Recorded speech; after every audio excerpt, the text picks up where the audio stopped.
Bienvenue sur le podcast Successful Anonymous. Si tu as décidé de développer ton activité en ligne mais que tu ne souhaites pas te montrer, sache que c'est parfaitement possible. Ici, je vais t'expliquer comment réussir à te démarquer avec d'autres alternatives et tu recevras les conseils des Successful Anonymous qui sont déjà passés par là. On parlera aussi de neuroatypie, de multi et haut potentiel et d'introversion. Tous ces éléments qui ont pu te bloquer jusqu'à présent, mais ne t'inquiète pas, ça va changer. Je suis Déborah, spécialiste Pinterest, LinkedIn et Instagram depuis 2018. J'ai pour vocation de t'aider à siroter ta vie et ton business en faisant des réseaux sociaux tes meilleurs alliés. Siroter, ça veut dire que désormais, tu vas pouvoir respirer, te relaxer et vivre à ton rythme et selon tes codes. Je te souhaite une bonne écoute et j'espère que tu es prête à franchir le cap et à toi aussi devenir Successful Anonymous.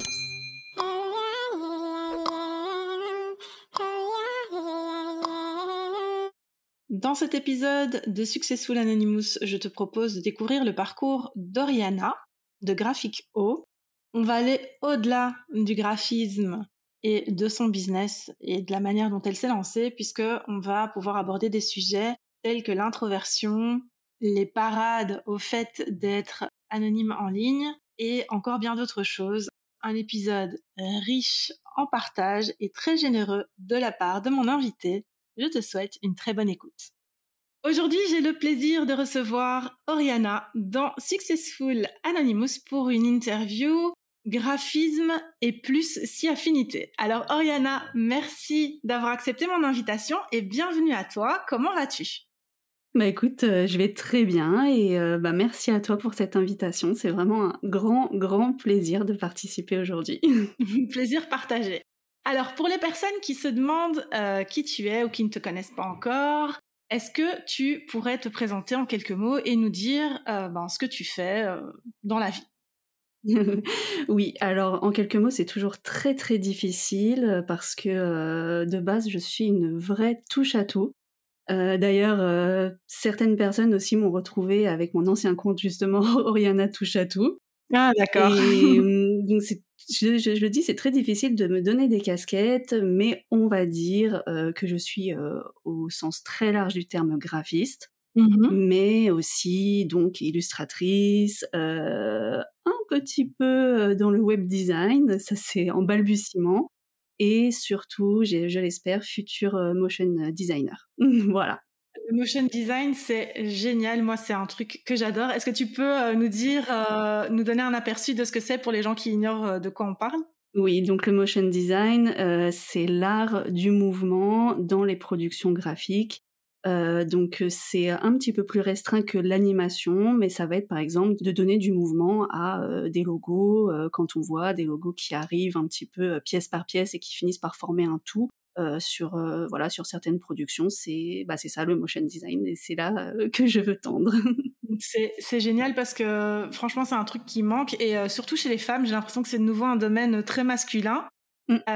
où il y a beaucoup d'hommes qui sont en avant. Enfin, je sais que quand je fais des petites recherches sur YouTube, je trouve des nanas, comme on dit, qui sont bien calées dans leur domaine. Mais je trouve ça génial que tu prennes ta spécialité dans ça et on aura l'occasion d'en parler un peu plus loin. En tout cas, merci pour ces explications. Alors Oriana, toi, tu as fait le choix de te lancer sans te montrer, donc de te lancer en ligne dans ton activité, que ce soit dans ton activité précédente ou dans celle-ci. C'est un choix qu'on retrouve de plus en plus, mais qui est encore un peu, comment je vais dire ça, rare malgré tout. Donc on le voit de plus en plus, mais ça reste, tu vois, les gens pensent encore qu'on est obligé de se montrer pour que ça fonctionne, etc. Donc, est-ce que pour toi, ça a été un choix est-ce que d'ailleurs pour toi ça a été un choix tout court ou est-ce que dès le début tu t'es dit je me montre pas, c'est clair, y a pas de discussion là-dessus, est-ce que c'était une évidence ou pas ? Et bah, tu vois, par rapport à ce que tu dis comme quoi, c'est plutôt rare de pas se montrer, moi quand je me resitue vraiment à mes débuts, donc mes débuts, dans l'entrepreneuriat en général, c'était il y a quand même 10 ans, c'était en 2012. Et Mhm. quand je me resitue à mes débuts, je trouve qu'à l'époque, quand on voulait s'installer sur les réseaux sociaux, pour promouvoir son activité, je trouve qu'il y avait au contraire, une grande culture de l'anonymat. Mhm. Vraiment, il y avait pas encore Instagram, on était, bon, c'était pas les débuts de Facebook, mais voilà, c'était quand Ouais. même les premières années. Et je trouve qu'à cette époque-là, bon, il y avait des gens qui postaient des photos d'eux et cetera, mais il y avait aussi beaucoup de gens qui disaient: «Non, non, moi je veux pas qu'on me retrouve par les réseaux, je veux Mhm. pas qu'on me voie, je veux pas qu'on voit mes enfants». Ouais. Et moi, c'est dans cet état d'esprit que je suis arrivée sur les réseaux et au final, il y a rien qui a changé depuis. Donc c'est un choix, oui, bien sûr, de toute façon, c'était en concordance avec mes envies, tout simplement, avec ma personnalité. Pour moi, c'était pas envisageable, de me mettre en scène ou de dévoiler trop de choses, privées, voilà, comme je disais Mhm. tout à l'heure, les enfants. Mais c'est vraiment pas quelque chose que j'ai subi et c'est après qu'est arrivée cette culture voilà, de se montrer. C'est après que ça a commencé à monter et bah, là, à partir de ce moment-là, donc là, on arrive plus, quoi, 2016, bah, là, dans l'activité que j'avais à ce moment-là, bah, j'ai décidé de mettre en place des parades. Voilà. Ça, on Des va y venir après. Ouais, c'est ça. Les parades, on y vient après et c'est ce qui nous intéresse, pas principalement, parce que nous, on veut découvrir vraiment ton univers et comment toi, tu as fait en tant que graphiste plus, plus. Mais c'est vrai que les parades, c'est hyper intéressant, on va y revenir et ce que je trouve très, très intéressant, c'est justement cette précision que tu apportes et c'est vrai qu'au début, ma question, en fait, j'aurais pu la formuler autrement parce que c'est vrai que quand on voit les personnes qui sont présentes depuis un certain moment en ligne, c'est vrai que à l'époque, c'était pas. À l'époque, ça fait un peu, tu sais, mamie qui Ça fait raconte son expérience. un peu dinosaure. Ouais. Oh, ben, on assume, hein. Mais c'est vrai qu'à l'époque, quand on commençait, on n'avait pas cette pression. Et c'est Mmh. beaucoup avec. On avait peut-être un peu plus d'appréhension aussi. On connaissait pas spécialement encore aussi bien, tu vois, les répercussions que les réseaux sociaux pouvaient avoir sur la vie privée, etc. Mmh Et mh. aujourd'hui, il y a comme tu dis, quoi, cette culture de se montrer, en montrer plus, les influenceurs, les influenceuses. Finalement, on sait plus C'est trop ça ce qu'il surtout. en est. Ouais. Donc, je te rejoins parfaitement et c'est génial que tu aies mis ça en avant parce que c'est une notion hyper pertinente. Alors, du Merci. coup, est-ce que tu penses que c'est quelque chose qui pourrait évoluer dans l'avenir, le fait que tu gardes cet anonymat ou tu préfères préserver ton Ah mais cocon? complètement. Non, non, mais de toute façon, voilà, c'est pas pour rien que toi et moi déjà on s'est rejoints sur pas mal de choses, Mmh. le côté introverti et cetera. Enfin pour Ouais. moi vraiment c'est inenvisageable quoi, Mmh.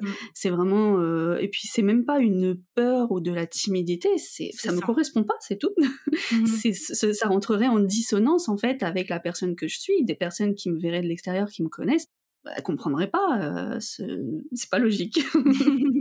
Ouais, ouais, je vois parfaitement. Et de nouveau, c'est intéressant que tu dises c'est pas de la peur ou quoi que ce soit, parce qu'il y a pas mal de personnes qui pensent que le fait de ne pas se montrer, c'est lié peut-être à un mal-être, un Non. malaise, une timidité ou quoi que ce soit, mais non, en fait, pas du tout. C'est comme tu dis, c'est en rapport avec d'autres choses plus profondes que ça. Et, Bien sûr. euh, et un choix, tout simplement. Enfin, pour moi, il n'y a pas un bon ou un mauvais choix, il y a juste le choix qui convient à chacun et à chacune et se respecter c'est la priorité quoi Bien sûr. donc Ah non, non, mais surtout, c'est de la réflexion que je me faisais là en discutant. Je me disais, mais quand on arrive sur un site internet de e-commerce, qu'on veut s'acheter une paire de sandales en cuir, je dis n'importe quoi, on n'a pas besoin de connaître le nom du patron ou bien ouais, la personne qui les a fabriqués, quoi. Donc, c'est ça. au bout d'un moment, des fois, il faut arrêter de se mettre une pression. Il y a des choses qui existent depuis bien plus longtemps que les réseaux, et au final, ça fonctionne très bien comme ça, c'est pas un problème. Ouais, absolument. Je suis tout à Voilà. fait d'accord avec toi. Alors, est-ce que par contre, tu t'es déjà posé cette question concernant ta voix? Parce que tu nous dis que tu es graphiste, que tu es illustratrice aussi, que tu tends vers le motion design. Donc le Mmh. motion design, c'est vraiment, on va dire, avant l'animation, quoi, le stade avant l'animation, mais c'est de l'animation dans tous les cas. Voilà. Mais on peut utiliser dans le motion design aussi des sons, etc. Est-ce que du coup, tu t'es déjà dit, je pourrais exploiter ma voix pour tel ou tel projet, ou est-ce que tu le fais peut-être déjà pour certaines choses, comme certains formats de contenu ou quoi, ou c'est pas du tout quelque chose que tu envisages? Alors, je le fais déjà pour, justement mes clients, pour, quand ils reçoivent, leurs prestations, pour leur faire un petit guide, on va dire, de prise en main de leurs produits. Mmh. Donc, je vais par exemple enregistrer mon écran, je vais avoir ma voix derrière. Ça voilà, c'est pas un souci, on va dire, c'est, presque en privé. Ouais, c'est ça. Voilà, après plus en public, d'un côté j'ai envie, mais d'un autre côté, oui, il y a encore toute cette partie réservée de moi-même. Mmh. Mais oui, c'est une chose que j'envisage et je mets aujourd'hui un pied à l'étrier en participant à ton podcast quand même. Ah ouais, absolument. Franchement, je suis honorée que ce soit un de tes premiers plongeons dans le grand bain, on va dire, au niveau de la voix en public, quoi, vu que Et tu oui, l'exploites déjà, pas en privé forcément, mais je veux dire avec tes clients, etc. Donc, on va dire en coulisses plutôt. voilà. Mais donc, t'envisages aussi de faire un podcast ou des choses comme ça, ou d'exploiter ta voix sur tes formats réseaux sociaux? Voilà, peut-être sur mes formats de réseau et peut-être sur, de la vidéo, style tutoriel, Mhm, voilà, toujours de prise en main pour des personnes qui ne sont pas, très à l'aise avec les outils informatiques, tout ça, j'aimerais bien, oui. mhm, Podcast, je l'ai dans un coin de la tête, mais j'ai pas mhm, encore trouvé exactement, qu'est-ce que je voudrais vraiment transmettre dessus. mhm. Donc, pour l'instant, entre parenthèses. Affaire à suivre, c'est intéressant tout ça, Ah! ouais.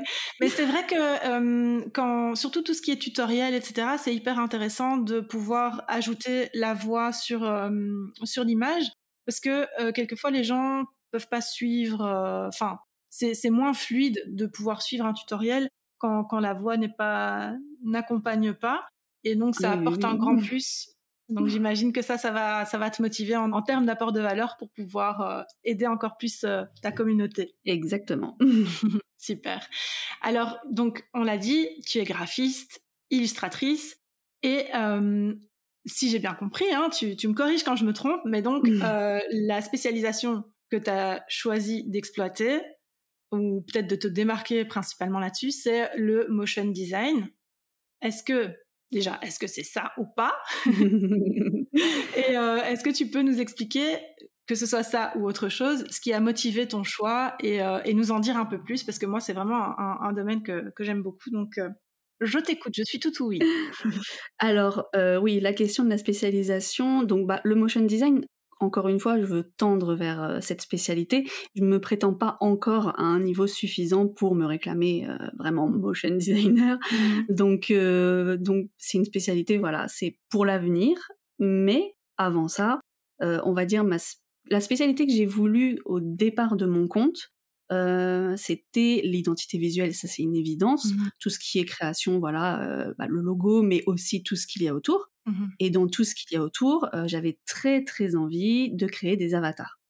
D'accord. Voilà, ça c'était vraiment, et d'ailleurs au moment où je t'ai contactée, j'ai rempli le petit formulaire, pour, cette séance de podcast, Ouais. j'avais envie de mettre ça en avant. Donc c'est vraiment, voilà, le fait de créer des illustrations plus ou moins sur un univers cartoon ou non. Mmh. Voilà, c'était vraiment, ce que je voulais proposer. J'en ai fait un certain nombre, pour moi-même, pour, des clientes, mais finalement, avec l'expérience, avec la pratique, j'ai bien vu que déjà, des personnes qui veulent seulement un avatar, c'est très, très rare. En général, on va vraiment avoir un travail de A à Z sur l'identité visuelle, donc ça va englober bien plus que l'avatar, Mmh. et puis qu'en plus, il y avait certaines personnes pour lesquelles c'était pas adapté. D'accord. Donc même quand on veut pas se montrer, que l'avatar, c'est pas non plus la solution ultime. Donc au final, en termes de spécialisation, plutôt que de me spécialiser, au contraire, j'ai décidé d'étendre D'accord. mes capacités Mmh. pour, pouvoir, m'adapter au mieux sur les réels besoins de chacun de mes clients.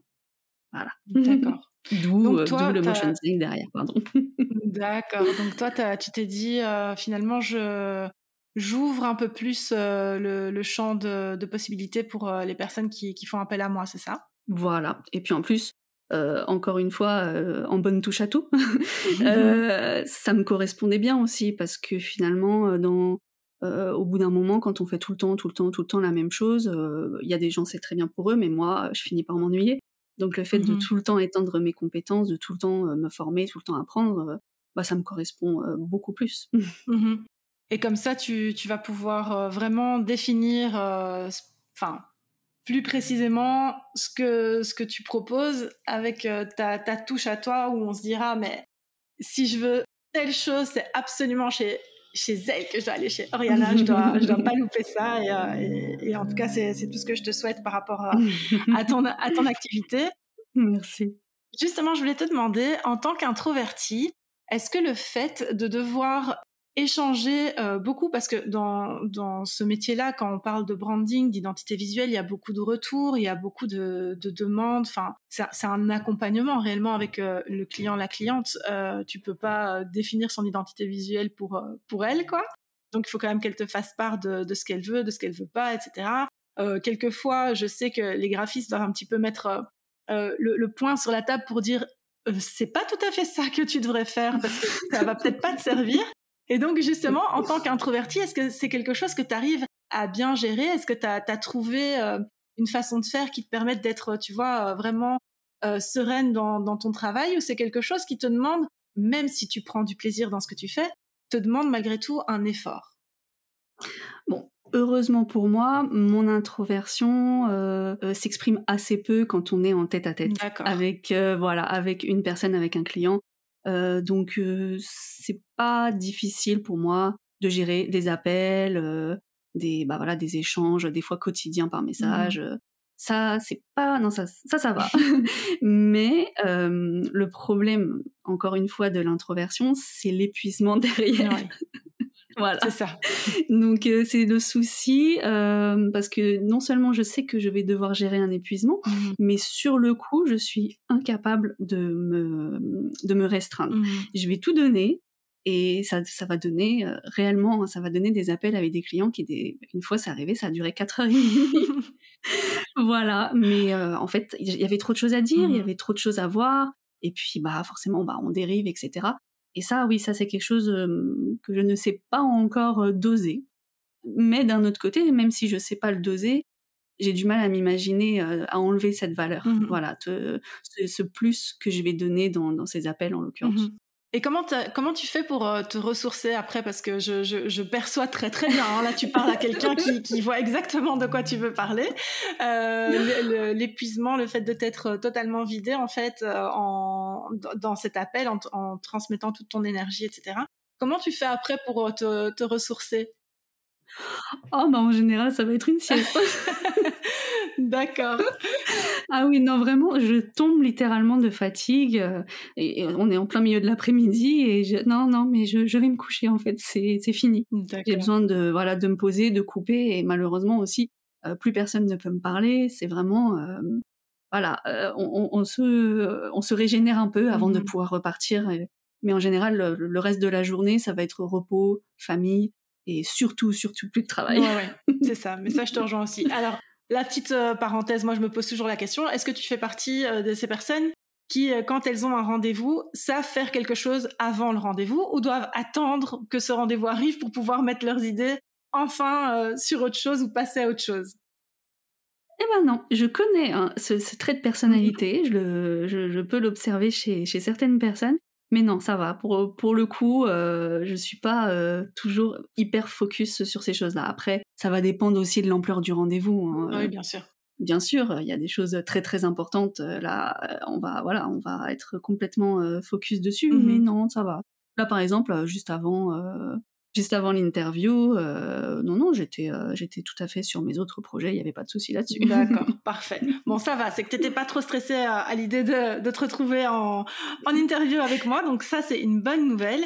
Et puis, ce qui est rassurant, c'est que voilà, ça va, toute ta journée n'est pas perdue enfin, perdue. Elle est pas perdue, mais je veux dire, vu que tu récupères après, t'as au moins rentabilisé le temps avant en étant capable de faire d'autres choses, quoi.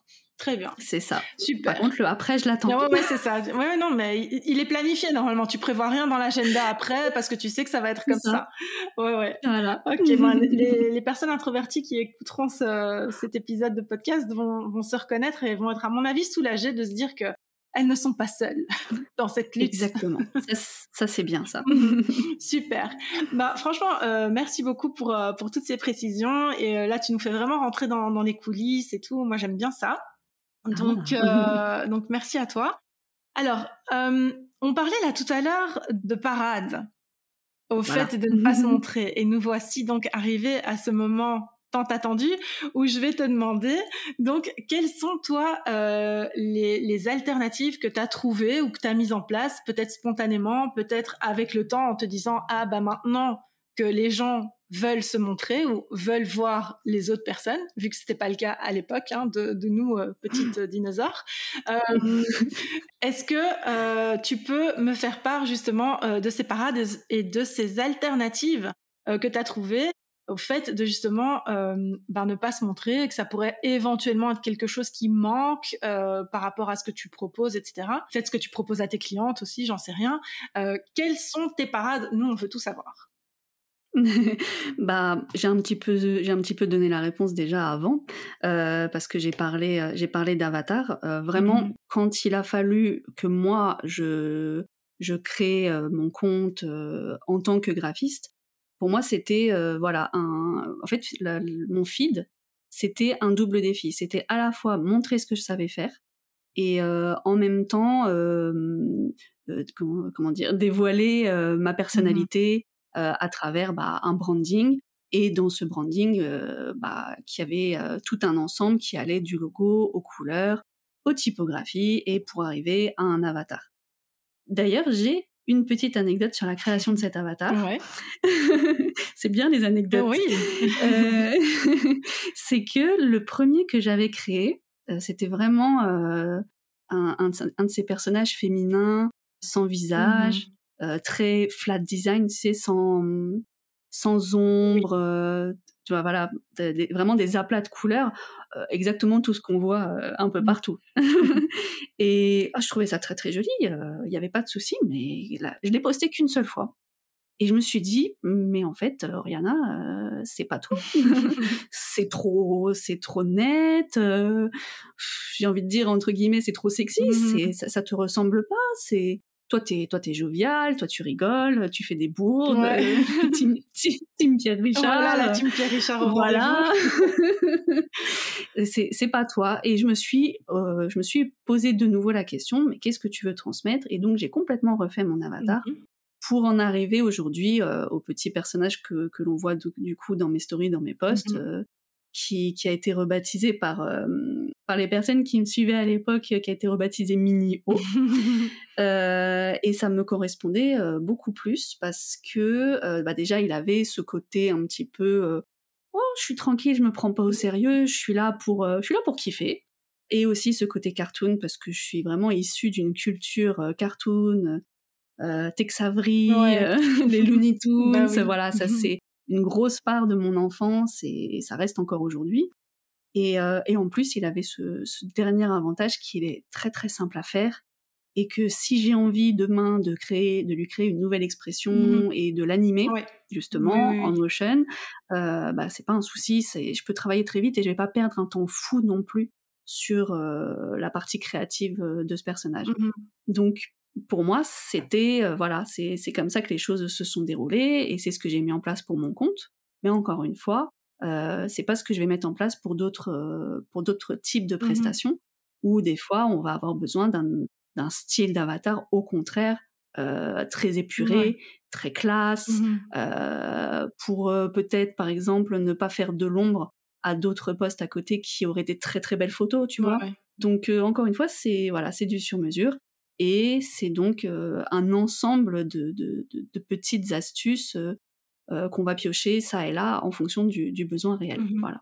Super. Si ça peut répondre à la question. Oui, tout à fait. Et ce que j'aime bien avec ton avatar, justement, c'est que, tu l'as dit, tu vas pouvoir lui donner de nouvelles expressions, tu vas pouvoir l'animer quand tu souhaiteras le faire, si l'occasion se présente.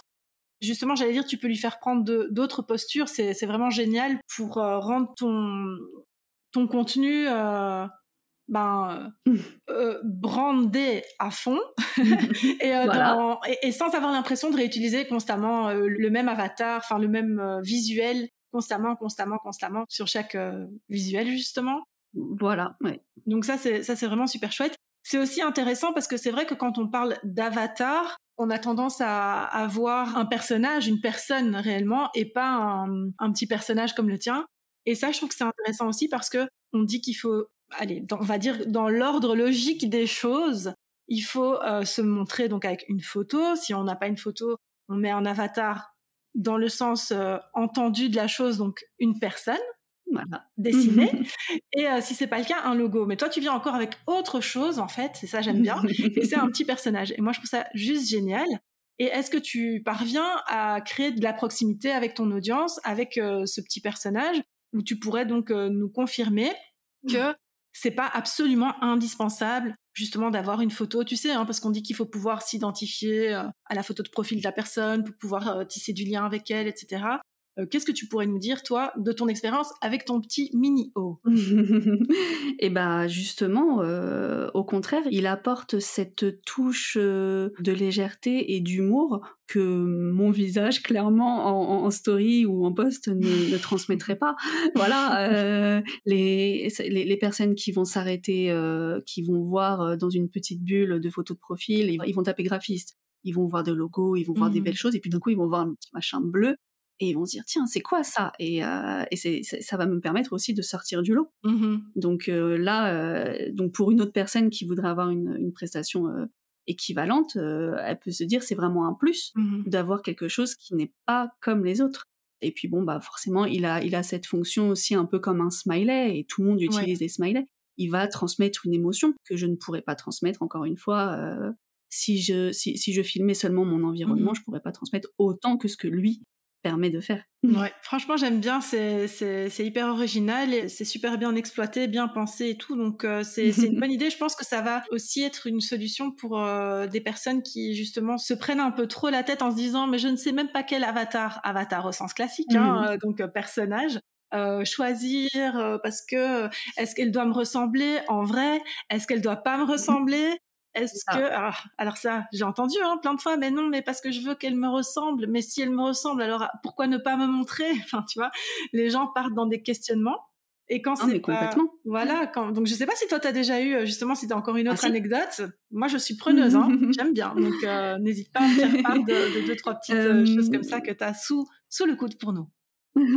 non, là, comme ça, par exemple, j'ai, une ancienne cliente, Mmh mh. qui voulait justement un avatar, qui voulait que ça soit un avatar qui parle en jeu. Donc, quand elle fait des stories, on comprend que c'est l'avatar qui Mmh. parle, mais elle voulait surtout pas que ça lui ressemble. Parce que, elle se disait que s'il y avait des personnes qui verraient ses stories et cetera, Mmh. s'ils se rendaient compte que ça lui ressemblait, que peut-être elle aurait des critiques et Mmh. cetera. Justement, comme tu dis, si je me montre pas, pourquoi faire un C'est personnage qui ça. me ressemble? Voilà, ça c'est complètement légitime. Moi-même, je me suis posé la question pour Mmh. moi, hein. Donc du coup, c'est un cas de figure qui est tout à fait à prendre en compte et je voulais aussi souligner un point important en ce qui concerne, Minio, c'est que lui, au contraire, il ne parle pas en jeu. D'ailleurs, il parle pas du tout. Moi, je parle. Ouais, Lui, il fait juste la figuration. c'est ça. C'est une tierce personne dans notre conversation et c'est aussi ce que j'ai voulu. Je voulais pas me représenter et je voulais pas spécialement un avatar qui parle à ma place. Ce que je voulais pour ce compte, c'était pas tant donner, un visage, mais donner une dimension, entre guillemets «humaine» parce que lui Mmh. n'est pas humain, mais voilà, d'humaniser. En fait, c'est ça l'intérêt, des personnages que l'on va intégrer dans les posts et dans les stories. Le tout, c'est pas de se représenter ou pas, c'est d'humaniser, Mmh. de donner un caractère, moins froid. On n'est pas juste un écran. Tu vois ce Exactement. que je veux dire? Ouais, tout à fait. Ouais, franchement, c'est hyper intéressant. C'est une notion qu'on n'aborde pas beaucoup, et que je trouve vraiment, pertinente et surtout, nouvelle, quoi, tu vois? Parce que c'est vrai qu'on peut se dire, «Oui, enfin, j'ai déjà vu des petits personnages et tout», mais pas avec les explications qui vont avec, pas avec l'intérêt qu'il y a derrière. Je veux dire, même pour quelqu'un qui aurait, même pour quelqu'un qui se montre, même pour quelqu'un qui aurait un avatar personnifié, on va dire, qui aurait un logo, tout ça en place, ça reste un plus en fait. Je trouve que c'est vraiment génial. Ça me donne des idées, moi. Je suis en train d'aller plus loin encore. Non, je trouve ça vraiment tu vas nous rajouter chouette. un petit poulpe dans tes stories. Écoute, peut-être. Non, mais franchement, ça me fait voyager un peu. J'aime bien. Ça m'ouvre des portes auxquelles j'avais pas spécialement pensé. Donc, c'est franchement hyper intéressant. Encore, merci à toi de nous partager tout ça. Ah bah, c'est un plaisir. Et alors, donc, qu'est-ce que toi tu conseillerais aux femmes qui veulent se lancer en ligne aujourd'hui, hein, donc, puisque on sait qu'à l'époque il n'y avait pas vraiment cette injonction de se montrer, etc. Mais qui à l'heure actuelle se disent j'aimerais bien, je vois plein de contenus intéressants, je sais que je peux apporter quelque chose à une certaine audience, etc. Mais j'ose pas parce que j'ai peur de pas être remarquée parce que je ne me montre pas, j'ai peur que ce soit trop fade, trop lisse, trop tout. Et finalement, ça sert à rien que je me lance parce que je me montre pas, donc c'est me tirer encore une balle dans le pied en plus, quoi, tu vois. Qu'est-ce que ce serait ton conseil pour ces femmes-là?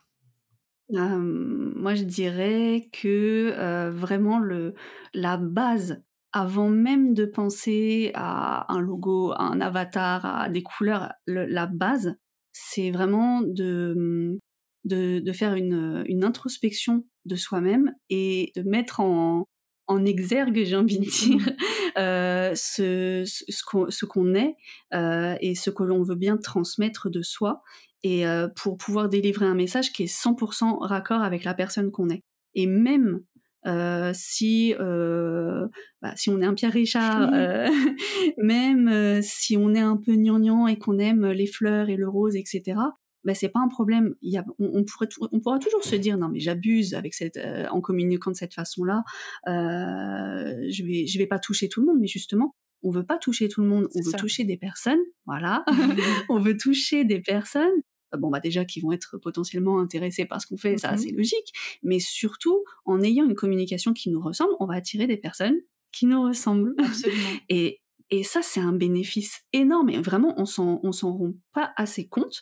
C'est parce qu'on va attirer ces personnes-là. Peut-être qu'elles deviendront nos clientes, ou peut-être qu'elles vont juste nous soutenir.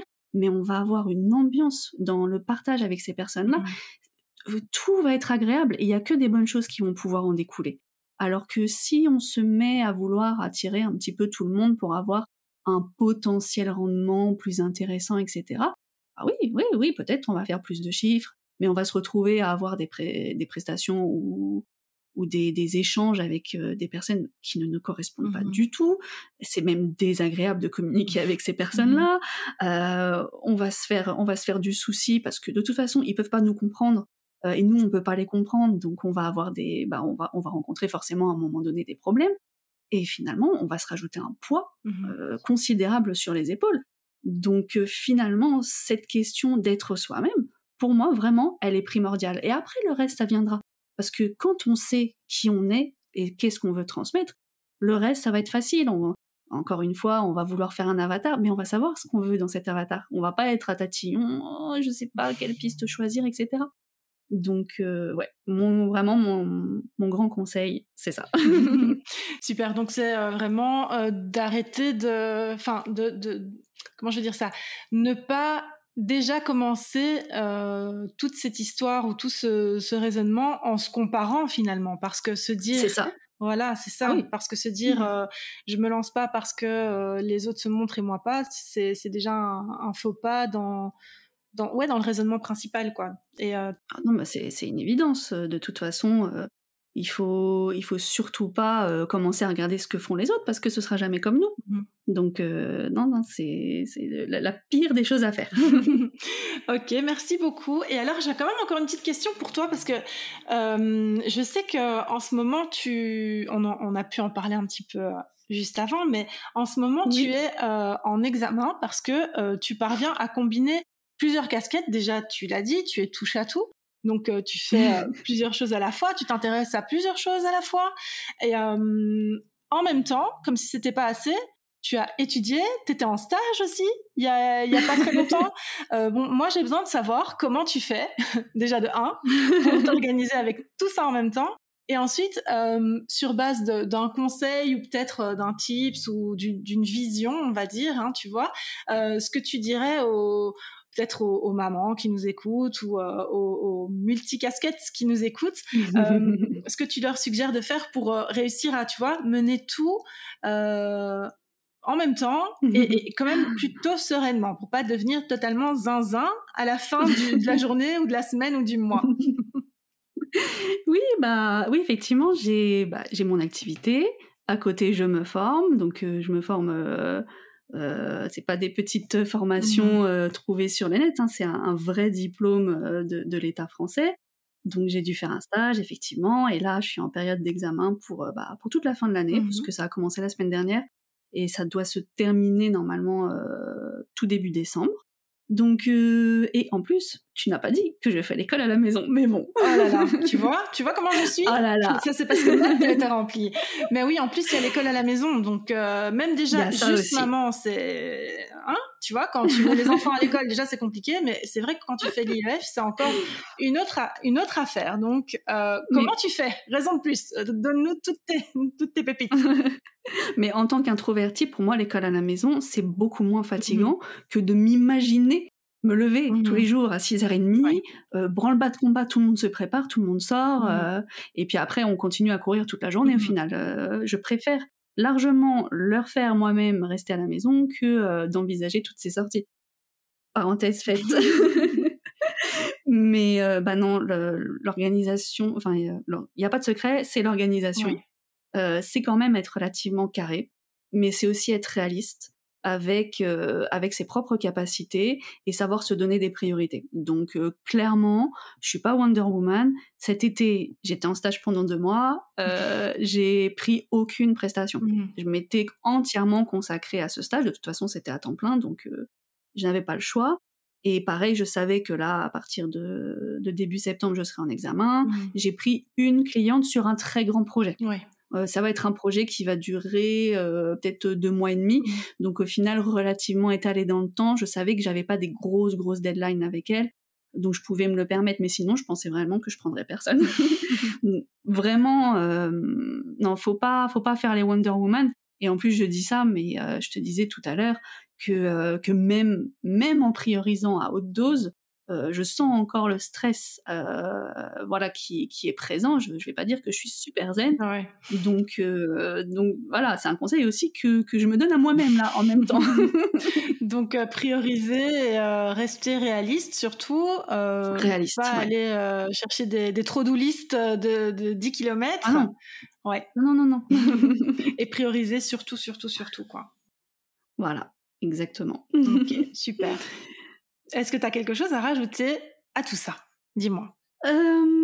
Écoute, non, je voulais surtout te remercier de m'avoir entre guillemets, j'ai envie de dire de m'avoir donné cette chance de pouvoir enfin intervenir de cette façon. C'est tout nouveau, j'en avais très, très envie et vraiment je suis contente d'avoir mis un pas vers l'exploitation de la voix comme tu dis. Ouais. Et ouais, d'avoir pu partager autant de choses. Je pensais même pas qu'on en arriverait à aussi loin dans la conversation, tu vois. Tu vois, je suis pleine de ressources. Ah oui, vraiment. Mais j'espère vraiment qu'il y a des choses intéressantes qui en sont sorties, surtout pour les personnes qui vont l'écouter, et que ça va leur permettre d'enfin accéder à une forme d'activité qui leur correspond totalement, tout simplement. Écoute, c'est avec grand plaisir moi que je t'ai reçu et j'ai trouvé aussi cet échange hyper intéressant. Je trouve aussi que c'est parti dans des directions vraiment profondes et qui à mon avis vont toucher certains points très sensibles pour l'audience qui a l'habitude d'écouter. Donc je suis ravie, vraiment merci beaucoup pour ta transparence, ton partage. Et je vais juste te demander de nous faire un petit point sur, je vais dire ton actualité. Donc là, je sais que jusque fin d'année, t'es occupée avec quelque chose de très important, vu que tu es en examen. Oui. Tu termines un petit peu, tu mets un point final à à ce grand projet-là dans lequel tu étais investi depuis ce temps.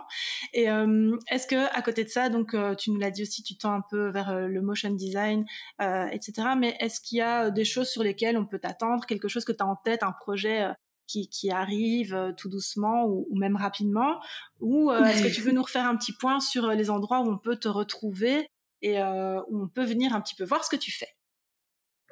Bah alors, en termes de projet, t'as dit le plus gros. Pour rejoindre aussi ce que je disais tout à l'heure sur l'exploitation de la voix, il y aurait des choses qui pourraient potentiellement m'intéresser du côté de la création de tutos, voire même de formations, mais pas au sens qu'on a l'habitude de le voir. J'ai pas envie de créer une formation pour les entrepreneuses, des choses comme ça. Je pense qu'il y en a déjà bien assez. Et enfin voilà, je me sens pas encore cette casquette-là.